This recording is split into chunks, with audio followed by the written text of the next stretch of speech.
Mon métier, c'est chaudronnier et il consiste à travailler le métal. Donc le métal, c'est l'acier noir, c'est l'acier inoxydable, l'aluminium et le cuivre. Il consiste donc à mettre en forme le métal, c'est-à-dire par différentes opérations. On a du soudage, on a du roulage, donc pour donner un cintre à notre tôle. On a du pliage, on a de la découpe donc de métal aussi. Et par ces différentes opérations, on arrive à constituer des pièces, que ce soit des cylindres, que ce soit des parallélépipèdes, enfin des formes géométriques communément. C'est des travaux qui sont effectués à l'atelier, donc avec des machines telles qu'une presse-plieuse, des cintreuses pour rouler notre feuille de métal, etc. Aussi pour assembler donc les postes à souder. C'est un métier varié. Premièrement, c'est parce qu'on travaille différents éléments. Et c'est un métier varié parce qu'on travaille en industrie et on peut aussi travailler chez les particuliers. Ce qui me plaît dans ce métier, c'est de pouvoir avoir une idée, la mettre sur un papier et ensuite, avec de l'acier, avec ce qu'on me donne, pouvoir la réaliser. Si on s'investit, on a énormément de possibilités et c'est une vraie satisfaction.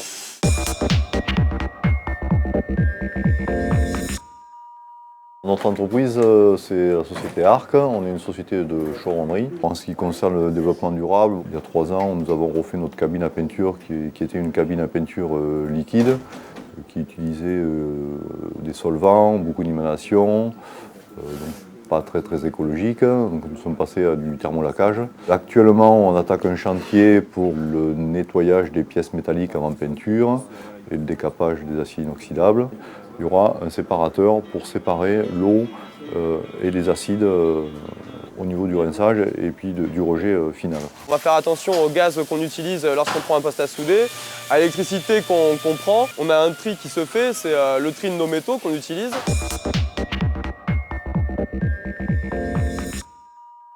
J'ai sensibilisé les stagiaires au développement durable, donc en essayant de leur inculquer de faire de l'imbrication de tôle pour éviter d'utiliser le plus de matière possible, de réutiliser les chutes pour faire des éprouvettes de soudure. En dehors de ça, ils peuvent être amenés à travailler l'aluminium et l'inox, donc dans ce cas-là, il faut absolument trier, ce sont des bennes à part. Pour contribuer au développement durable, ceux qui ont le beau rouge, c'est du thorium dedans, donc c'est un métaux lourd.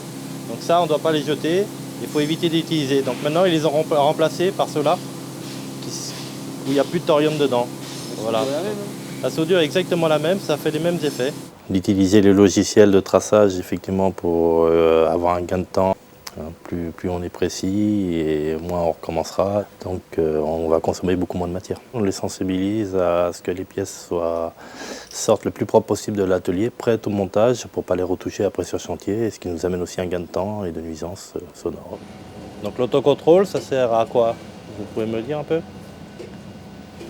Et on évalue nous-mêmes si nos pièces sont bonnes. Voilà, et puis ça sert aussi, avant d'aller plus loin, de pouvoir rectifier votre pièce avant de continuer à monter. Donc on la règle, on la finit, on l'autocontrôle et après on peut continuer. Être acteur du développement durable pour un chaudronnier, une chaudronnière, c'est, pour la dimension environnementale, trier chaque chute de matière en fonction de sa nature, acier, inox, aluminium, cuivre, c'est réduire les nuisances sonores et celles dues aux poussières en donnant la priorité à la préfabrication en atelier. Pour la dimension économique, c'est optimiser la consommation de matière d'œuvre en utilisant en priorité les chutes et en prévoyant une imbrication maximum de ces débits. C'est économiser l'énergie en limitant le temps de fonctionnement des machines. Être acteur du développement durable, pour la dimension sociale, c'est appliquer les règles de sécurité en portant les protections individuelles nécessaires à l'exercice de son emploi, c'est lutter contre les discriminations en favorisant l'égalité homme-femme.